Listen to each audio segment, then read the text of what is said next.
Olá, boa tarde a todos. É uma alegria muito grande a gente poder estar aqui fazendo esse painel com vocês. Eu sou o professor Hugo, sou professor do Instituto Federal do Paraná, também sou presidente do Sistema Regional de Inovação aqui do Norte Pioneiro. Esse painel não é a primeira vez que ele acontece, na verdade é a primeira vez que acontece com essa formação mais ofensiva nossa aqui, que tem o Weber ali na lateral, mas esse painel a gente já fez ele algumas vezes e tem sido muito gostoso. Todas as vezes que a gente faz esse painel, uma coisa que é muito legal é as perguntas, a interação, o bate-papo que rola. Na verdade, a gente fala muito pouco e depois a gente abre para a gente poder estar conversando, batendo um papo e tal. Esse tema é um tema da moda, não é por isso que a gente faz o painel, né? Mas é um tema da moda, é um tema que todo mundo está perguntando, está todo mundo olhando e cheio de IAs por aí que fazem tudo. E daí a gente tenta fazer um recorte multidisciplinar nisso daqui. Por que um recorte multidisciplinar? Eu sou professor da área de Ciências Humanas, o professor André, já vou ler o currículo dele, mas ele é da engenharia, João Paulo é da área de robótica, inteligência artificial, e o professor Heber é da área de programação e inteligência artificial. Então a gente tem múltiplas visões aqui sobre o fenômeno, tá bom? Então deixa eu apresentar direito para vocês. Acho que eu nem preciso disso aqui, né? Bom, ali nós temos o professor Heber. O professor Heber é professor do Instituto Federal do Paraná. Ele é graduado em Sistemas de Informação, é mestre em Engenharia Elétrica e Informática Industrial. Possui experiência na área de desenvolvimento de software, robótica e IoT. Ô, Tiaguinho, tem jeito de baixar o som ambiente, cara?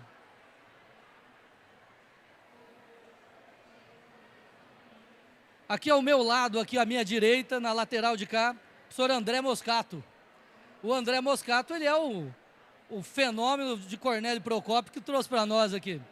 O André é doutor em Engenharia Mecânica, ele é mestre em Engenharia Mecânica pelo Unesp Bauru também, graduado em Engenharia Industrial e Tecnologia e Manutenção Industrial pela UTF de Cornélio Procópio. Atualmente, o que o André mais faz, na verdade, ele é coordenador do GAJAC. Tudo aquela baderna que está acontecendo ali do lado de lá está relacionado, inclusive nós todos estamos com o uniforme do GAJAC aqui. E aqui, fazendo meio campo aqui, está o professor João Paulo, o garoto prodígio. O João tem graduação em Tecnologia e Automação Industrial, é mestre em Engenharia Elétrica, ambos pela Universidade Tecnológica do Paraná de Cornélio. O João é doutor em Engenharia Elétrica pelo programa lá da UTF de Curitiba, e é professor também do Instituto Federal do Paraná, do campus de Jacarezinho. Pois bem, então o objetivo maior nosso aqui é a gente colocar algumas pulgas atrás da orelha, né? Na verdade, a resposta a gente tem muito pouca. O nosso objetivo maior é colocar pulgas atrás da orelha e fazer pensar. Então, se puder colocar a primeira lâmina para nós, cadê? Pode colocar, não a outra, da pergunta. Aí, opa.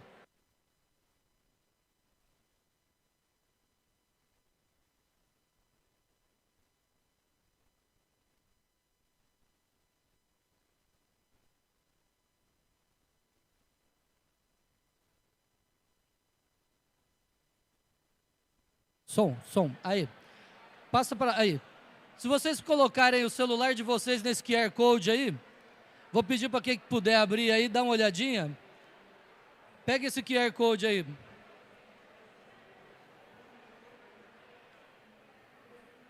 Se tudo deu certo, se a gente fez o negócio direito, vai aparecer uma pergunta para vocês aí.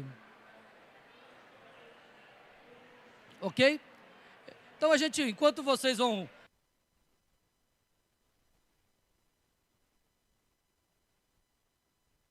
Eu acho que está acabando a bateria dele aqui. Enquanto vocês vão respondendo aí, a gente vai começando daí a palestra. A primeira coisa é a seguinte, esse negócio de inteligência artificial ou de ter um ser não humano interagindo com os humanos não é novo. Na verdade, é bem antigo. Se vocês forem ver bem, eu imagino que todos aqui conhecem uma história chamada Frankenstein. A história do Frankenstein é uma história que todo mundo conhece, não faz parte da literatura brasileira, Ela foi escrita lá no século, entre o século XVIII e XIX, por uma moça chamada Mary Shelley. Era uma moça bem nova. E ela escreveu uma história de terror. Só que a história de terror dela tem muito a ver com o que a gente está falando agora. Que é o quê?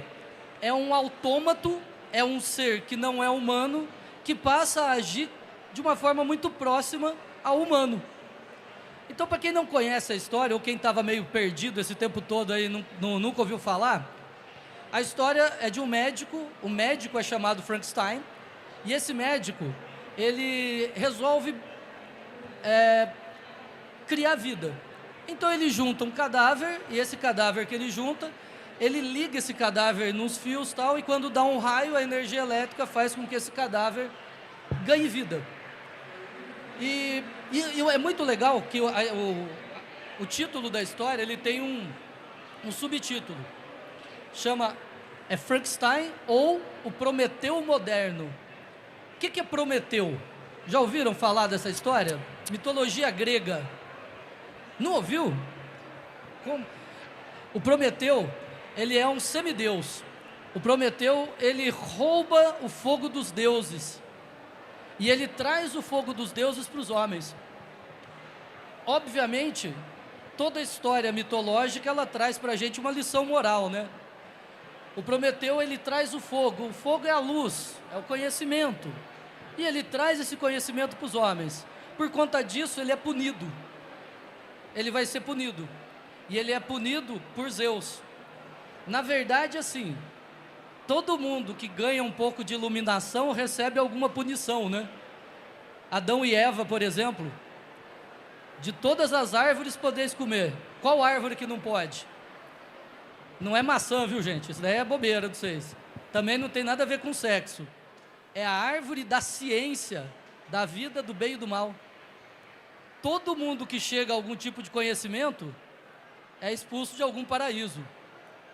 De modo que, então, quando fala Frankenstein ou o Prometeu moderno, a gente já sabe o que esperar da história, né? Ele cria o bicho, e o bicho ganha vida, só que ele quer ser igual ao humano, e os dois se desentendem. Para encurtar um pouco a história, o monstro fica perseguindo o médico para o resto da vida, até que ele mata todas as pessoas próximas, e mata ele também no último parágrafo do livro. Essa história é muito, muito boa para a gente. A história de que a gente cria algo ligado à ciência, ligado à técnica, ligado à tecnologia, e a gente não domina isso.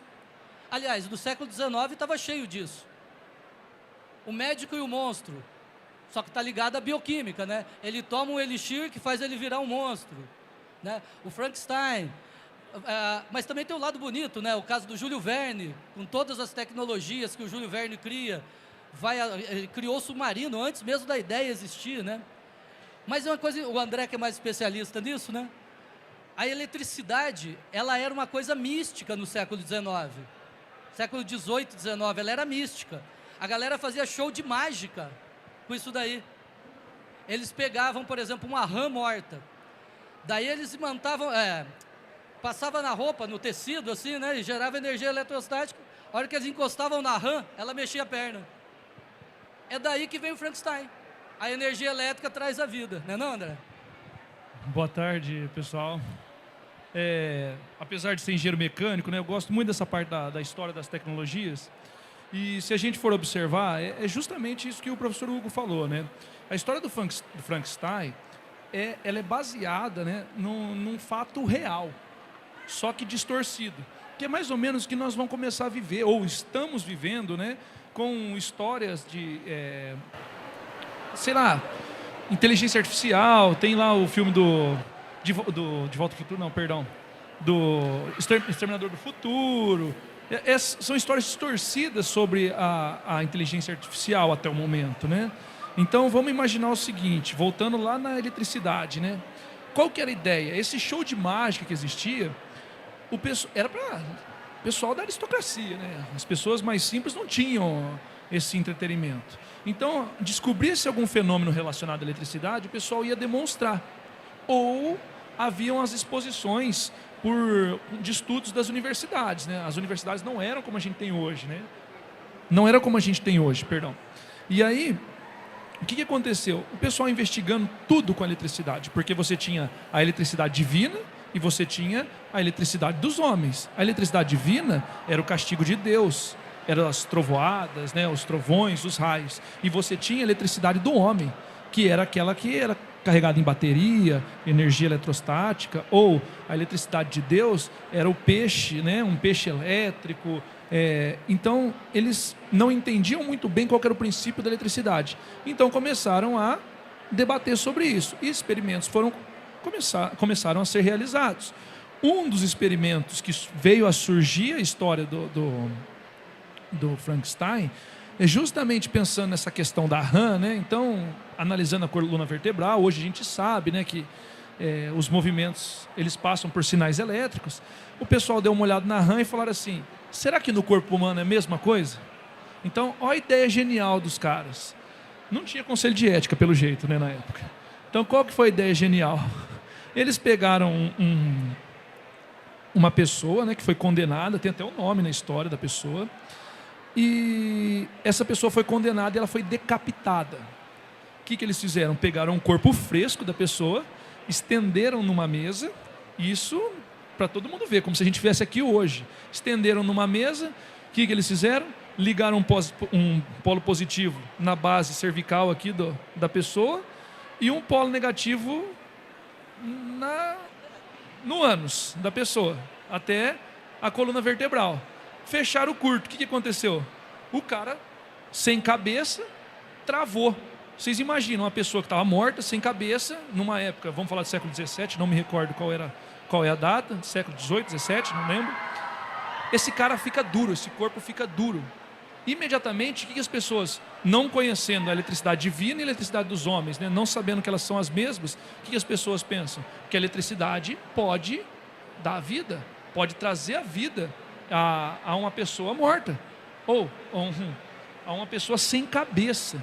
E aí, isso foi tão aterrorizante, mas tão aterrorizante, que essa história se espalhou pela Europa. Se espalhando pela Europa de forma errada, começa a se surgir esse tipo de história, né? E aí a gente tem vários outros exemplos que a gente vive até hoje, né? O caso do Terminador do Futuro, o Homem Bicentenário. Então são histórias distorcidas da realidade, né? Tem um fundo de verdade, mas uma parte é mais fantasiosa. Beleza? Acho que deu para ficar. O meu zerou de novo. Eu acho que eu estou sugando bateria de microfone aqui. Na verdade, essa introdução é mais para pensar o seguinte: nós já tivemos, a humanidade já teve diante de tecnologias que ela teve medo, ou que pelo menos geraram... Eu estou sugando bateria aqui, velho. Ou pelo menos diante de tecnologias que fizeram a gente pensar um pouco mais profundamente se essas tecnologias trariam bem ou mal para a gente. Mas, Weber, conta para a gente um pouco dentro dessa área de programação, robótica e tal. O que seria inteligência artificial, então? Olha, Pode chegar bem perto. beleza. Estão me ouvindo? Tá. Quando a gente fala em inteligência artificial, é tentar, uma maneira mais básica possível, é tentar ter uma operação que um ser humano poderia executar, um computador executa talvez com a mesma perfeição. Então, pensando de uma maneira bem básica, a gente pode falar que é isso, tá? Só que dentro da inteligência artificial, a gente tem outras linhas. Eu não sei se já ouviram falar do aprendizado de máquina, ouviram falar sobre o aprendizado profundo, né? O que é isso, né? Vamos tentar situar onde a gente está hoje, né? Todo mundo tem acesso à internet, né? Todo mundo acessa a internet, acessa uma rede social, faz buscas sobre produtos na internet, e tudo isso gera informação, né? Todo mundo tem um celular ali com determinado armazenamento interno, né? Meu celular tem 64 GB de memória, 128 GB de memória, né? Para vocês terem uma ideia, só em 2022 foram trafegados cerca de 100 zettabytes na internet. O que é um zettabyte? Um zettabyte é a mesma coisa que 1 trilhão de gigabytes, né? Então são muitos dados que foram trafegados na internet. Quando a gente fala em aprendizado de máquina, aprendizado profundo, a gente precisa de muitos dados, né? Por que hoje a gente está vendo muita coisa acontecendo em inteligência artificial, né? Eu tenho lá o chat GPT, eu tenho um sistema que gera uma imagem para mim, eu faço uma pergunta, essa pergunta ela é respondida com certa inteligência, porque a gente está produzindo muito dado, né? Então, se a gente for ver bem, a base disso é a produção de dados, né? O João quer complementar alguma coisa nesse sentido? Boa tarde, pessoal. Na verdade, o João é o único que entende o que está falando aqui, porque a gente só está enrolando aqui. Boa tarde, pessoal. Obrigado pela generosidade. Chega bem professor. perto. Obrigado pela generosidade do professor Hugo. Boa tarde, meu nome é João Paulo. Como o professor Hugo apresentou, agradeço também a apresentação. Sou professor lá do Instituto. Sobre o tema da inteligência artificial, né? Então o Hugo trouxe um histórico, né? Um contexto do que vinha sendo o entendimento de um conhecimento ao longo da história, né? Complementado pelo professor André, complementado aqui pelo professor Eber. E o Eber citou alguns exemplos de coisas que nós já utilizamos hoje no nosso dia a dia de inteligência artificial. Então, o simples fato, por exemplo, de a gente abrir uma rede social e marcar uma pessoa na foto, a gente está produzindo dado para o sistema inteligente dessa rede social, né? Conseguir identificar pessoas cada vez mais preciso, tá? Então, queira ou não, a gente usa muito inteligência artificial no nosso dia a dia, tá? Só que isso não é uma coisa recente, né? A inteligência artificial, ela se divide em 2 grandes grupos de algoritmos, tá? Então, tem o grupo lá das redes neurais artificiais, nós estamos vivendo a era das redes neurais artificiais, já vou explicar por quê, tá? E tem uma outra ramificação que são outros tipos de algoritmos de sistemas inteligentes. Então, nós temos sistemas fuzzy, nós temos sistemas bioinspirados, que são inspirações na natureza, né? E o que acontece? O princípio foi com as redes neurais artificiais, porque na época os pesquisadores, eles tinham ali a intenção de fazer com que uma máquina reproduzisse um pensamento humano, né? E nós temos neurônios biológicos, né? Então, por isso que se chama redes neurais artificiais. Isso foi a principal inspiração para esses pesquisadores. Então, começou lá na década de 50, tá? Então, vejam como não é coisa de 10 anos, né? Da década de 50. Então, isso foi evoluindo até a década de 80. A década de 80 foi conhecida como a década de banho de água fria nas redes neurais artificiais. Foi quando começou a parar a pesquisa nessa área. Por quê? Nessa década de 80, eles estavam vivenciando o que nós estamos a caminho de vivenciar. Na época, eles tinham muitos dados, só que não tinha hardware para processar esses dados. E nós estamos por esse caminho também. Nós temos muitos dados sendo gerados e daqui a pouco se não tiver um novo avanço tecnológico, nós não teremos hardware com capacidade para processar todos esses dados, né? Então, existem muitas pesquisas de avanços tecnológicos para isso, né? Então, a partir de 2000, então, ficou aí um hiato de 20 anos, mais ou menos, das redes neurais sem ter muita evolução significativa, até que voltou com tudo, né? Com a tecnologia a favor disso, né? Então, nós começamos a ver redes sociais utilizando, reconhecimento de voz. Então, acredito que a maioria aqui deve ter um celular no bolso, né? Ou aí estão tirando foto, estão gravando vídeos, né? Mas vamos pensar o seguinte, né? Esse celular ele tem um microfone e ele não está a todo momento pronto para reagir quando você disser OK Google, né? Ou algo parecido. Então, existe um processamento de dados, tá? Capaz de reconhecer que você fale o OK Google. Então, isso tem um fundo de inteligência artificial. E isso, principalmente pelo lado das redes neurais artificiais, esse avanço tecnológico proporcionou tudo que nós temos hoje. Nós temos também, por um outro lado, os algoritmos fuzzy, que vêm lá da lógica nebulosa, né? O que seria isso?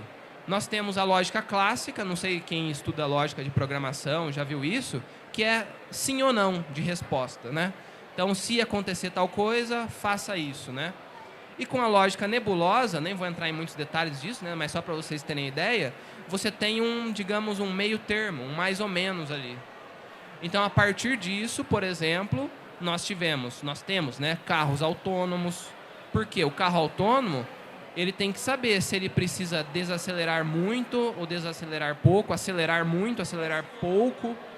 Então, não há uma informação precisa o que é acelerar muito, né? Então, os sistemas fuzzy, eles conseguem lidar com esse tipo de informação imprecisa. Você não precisa ter uma informação exata para ter uma resposta no sistema inteligente. Pode ser uma coisa imprecisa. Então, essa é a grande sacada das redes neurais artificiais. Muito provavelmente, se vocês pegarem o celular de vocês e disser OK Google, em meio a todo esse ruído que está no ambiente, ele vai reconhecer que você falou OK Google. Porque tem muitas situações imprecisas na voz, mas mesmo assim os sistemas conseguem reconhecer. Mas o professor João, ele só faz isso porque na raiz dele, e o professor Eber pode confirmar também, ele é capaz de identificar os padrões. E a rede neural, pelo que eu usei, né, e o pouco contato que eu tenho, é reconhecimento de padrão.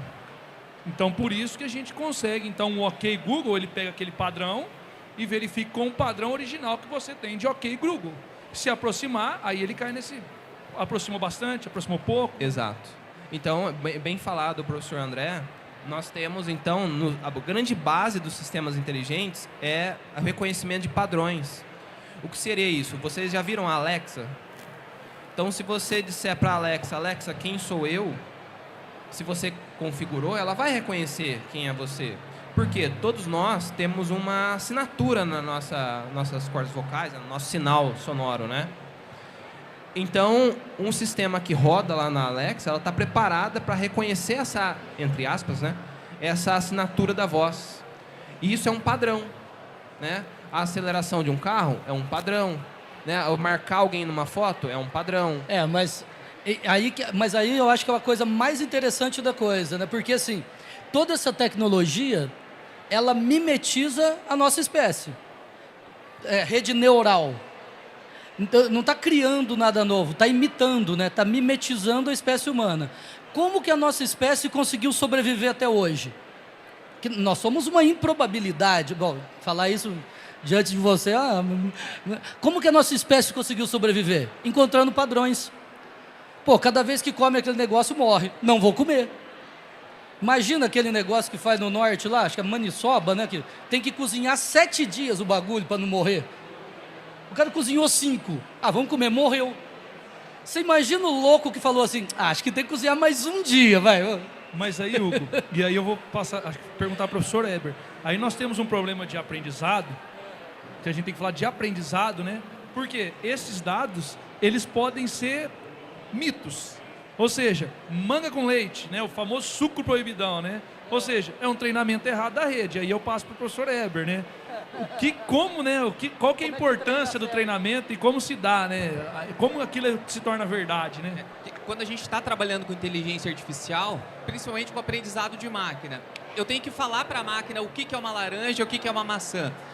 Quem tem criança pequena em casa, irmão, filhos, né? Quando a criança está aprendendo, se ela olhar lá, as duas estruturas são circulares ali, ó, eu tenho 2 esferas, a maçã e uma laranja.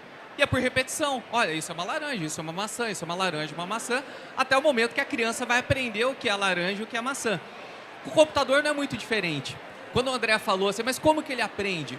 Por dados supervisionados. Eu, ser humano, tenho que falar, ó, isso aqui é maçã, isso aqui é laranja. Para vocês terem uma ideia, recentemente eu fiz um trabalho que classifica painéis solares. Painéis sujos de painéis limpos, por meio de fotos. Tá? Então, utilizo o aprendizado de máquina para classificar painéis. Mas eu tive que falar para o computador muito o que era uma imagem limpa, o que era uma imagem suja, o que era uma imagem com galho por cima e uma imagem com sombra. Tá? Então, mas isso é quanto? Eu mostro 2, 3 fotos para o computador, ele já aprende? Não. São muitos. Se eu não me engano, a base que eu utilizei era em torno de 80 mil imagens. Né? Eu tinha 20 mil imagens de cada painel. Eu olhava para o painel e não é nada. E não é nada ainda. E o que acontece? Nesses 80 mil dados de treinamento dessa rede, a minha rede ela não é 100%. Né? A minha rede vai errar, assim como o ser humano vai errar também. Só que a chance dela errar vai diminuindo. Né? Eu estou treinando ela com 80 mil imagens, que detalhe. É um dado muito pequeno. Só abrindo um outro parênteses, né? Lembra daquela brincadeira de rede social, vou postar uma foto minha agora e uma outra foto daqui 10 anos. Né? Todo mundo fez isso, todo mundo brincou. Não demorou muito, surgiu um aplicativo que você coloca uma foto tua e te envelhece. Mas como é que ele fez isso? Ele aprendeu como que é o envelhecimento de cada pessoa. Agora imagine quantos mil usuários de rede social fizeram isso. Olha só como que foi treinado. Então ele conseguiu identificar tipos de pele, a distância entre olhos envelhece de uma certa forma, tamanho do nariz é de outra forma, tamanho da testa, enfim. E quando a gente fala ele aprendeu, é aquilo que o André falou. Ele encontrou padrões que muitas vezes nós humanos não conseguimos encontrar. Ele conseguiu encontrar padrões e fez mapeamento disso. Mas a pergunta-chave então, né? Quem tem medo disso? A gente tem resposta disso daí? Tem? Certa resposta pra gente, Thiago? Porque o que a gente vê, na verdade, é um grande medo daquilo que não se compreende muito bem. Uma coisa é certa. Qualquer tipo de tecnologia, ela causa um impacto social. E ponto. Quando foi introduzido o carro, por exemplo. Quando foi introduzido o carro, ou quando foi introduzido o modo de produção fabril. Não dá para competir. Qualquer tecnologia que vai chegar na humanidade, ela vai causar impactos. E esses impactos vão ser vistos pela nossa espécie de forma positiva ou negativa.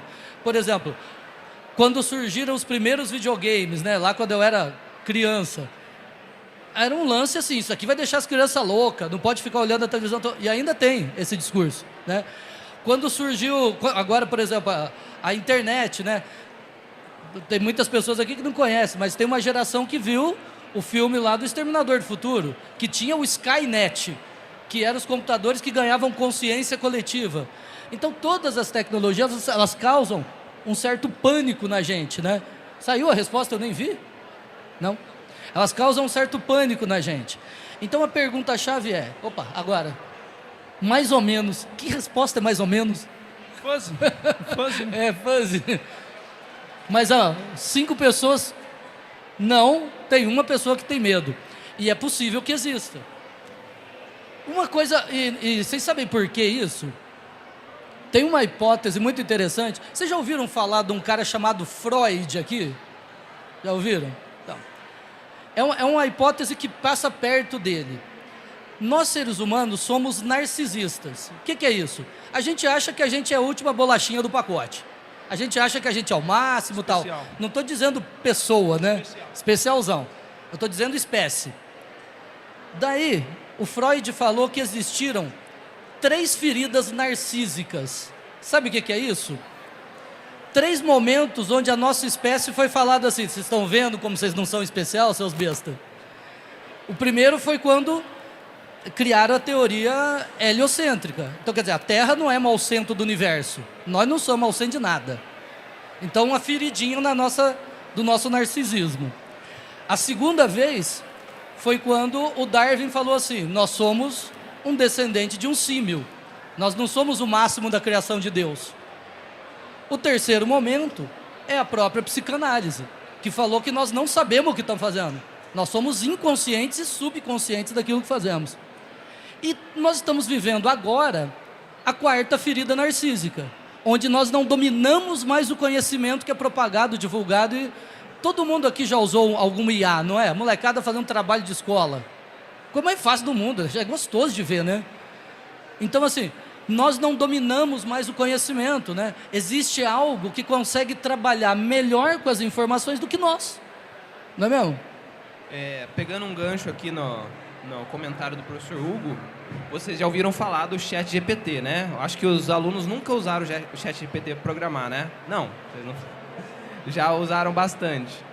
O ChatGPT, gente, é passado já, tá? Quando chegou essa tecnologia pra gente, chegou a público, já é coisa ultrapassada. Primeiro, né? A base de dados do ChatGPT, ela não é atualizada agora em 2023, né? Se eu não me engano, 2021, né? 2021. Então, dados após 2021, ainda, pelo limite do meu conhecimento, ainda não há dados após 2021, tá? Então, as tecnologias que chegam ao nosso domínio, né, a nossa utilização, já é coisa passada, já tem muita coisa à frente sendo desenvolvido. tá? E a ideia dessas perguntas que foram colocadas aí, é justamente para fazer um contraponto com como nós iniciamos aqui a conversa, que apesar de algumas pessoas terem medo, outras não, né? Mas todas, de alguma forma, utilizam os sistemas inteligentes, né? Sabendo ou não. Essa é a grande questão, né? Professor Hugo. Senhores, se não tiver mais nada a acrescentar, eu queria ouvir agora perguntas. Pessoas que têm perguntas, críticas, sugestões, ofensas. Ofensa, todo mundo. Temos 4 que ergueram a mão ali atrás. Alguém tem alguma pergunta, alguma curiosidade, alguma dúvida sobre inteligência artificial? Aí, temos uma... O Heber tinha ameaçado ele aqui. Boa tarde. A pergunta me fez pensar o seguinte: às vezes você está com o celular no bolso, você desliga ele e faz algum comentário no decorrer do dia, chega à tarde, você vai mexer lá na sua rede social, aparece a propaganda do que você falou, o preço do que você falou, um tênis, por exemplo. Como que se faz isso? O celular, a tecnologia, como se faz isso?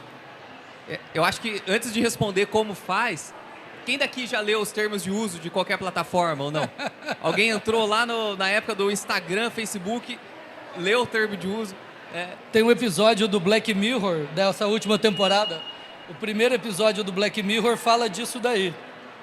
Que assim, se eu não me engano, eu não lembro agora, mas o Facebook tinha um dos termos de uso que ele falava. Que, postei uma foto. Eles podiam usar a tua foto para colocar em um outdoor ali, sem te dar um centavo em troca. Né? Depois, agora começaram a surgir leis, enfim, não sei se foi atualizado, mas enfim, grande parte disso está dentro dos termos de uso, né, da plataforma. Né? Então, eu tenho uma plataforma que eu autorizo que tal aplicativo acesse meu microfone, acesse meu celular de determinada forma, né? E parte desse treinamento vai de acordo com o que o João falou no início, né? Então, existe uma área da inteligência artificial que chama processamento de linguagem natural. Então, o que é o processamento de linguagem natural? É a máquina entender exatamente como eu estou falando. Eu não vou falar para a máquina em termos de máquina e por meio de linguagem de programação, consultas de banco de dados. Não. Eu vou falar conforme eu falo hoje, como a Alexa me entende, como o assistente de voz do meu celular me entende. E é incrível, porque a gente fala em inglês com a Alexa, ela entende o meu inglês, que ninguém entenderia meu inglês. O inglês britânico. E, Marcos, também nessa sua pergunta... Mais perto, João. Nessa sua pergunta, além dos sistemas reconhecerem o que você busca, o que você deseja, quando você está navegando em algumas páginas, alguns sistemas também conseguem rastrear o seu clique e quantas vezes você clica, para saber se aquela página está sendo oferece uma boa experiência de usuário para você, se você gostou ou não. Eles conseguem saber se você gostou ou não apenas com o número de cliques que você dá ou o número de apontamentos que você faz ali, onde você faz, se você aperta muito para voltar à página. Isso os sistemas sabem. Então, imagine se você faz uma busca lá, notebook. Todo mundo já sabe que você está querendo comprar um notebook. A gente pensa muito no microfone, né, nos cliques, mas na vida real, pessoal, lógico, né, não na vida virtual que eu falo, né, na vida do dia a dia, quando você vai na farmácia e você já coloca o seu CPF lá, você está autorizando, ou as farmácias, isso teve um processo na Anvisa, que as farmácias estão vendendo seus dados. Ou seja, o professor João Paulo foi comprar remédio de dor de cabeça. Está lá, o CPF do professor João Paulo, remédio de dor de cabeça. Para que serve isso? Por enquanto, nada. Mas a informação é o poder. Por quê? A informação vai treinar redes. Se eu vender essa informação, as pessoas que precisam dessa informação para montar suas redes, as redes estratégicas, o que vai acontecer? Eles vão ter o poder. E aí, o professor João Paulo começa a comprar remédio de dor de cabeça, compra um outro remédio do fígado, sei lá. Eles podem vender para o plano de saúde e o plano de saúde já atuar em cima. Isso seria uma boa causa. Beleza, o plano de saúde, professor João Paulo, você pode estar com algum problema no fígado, sei lá. Mas e se eles venderem para coisas mais complicadas? Ou seja, o professor João Paulo... Mas o próprio plano de saúde, né? Porque pode aumentar o preço. Isso, numa situação como essa, pode ser para o bem. Ou pode ser mal usada. E aí não está relacionado à tecnologia, e sim de como o ser humano usa a tecnologia. E aí é o que eu sempre falo. Todos os engenheiros fazem um juramento. Qual é o juramento? Usar a tecnologia a favor da sociedade sempre para a melhoria.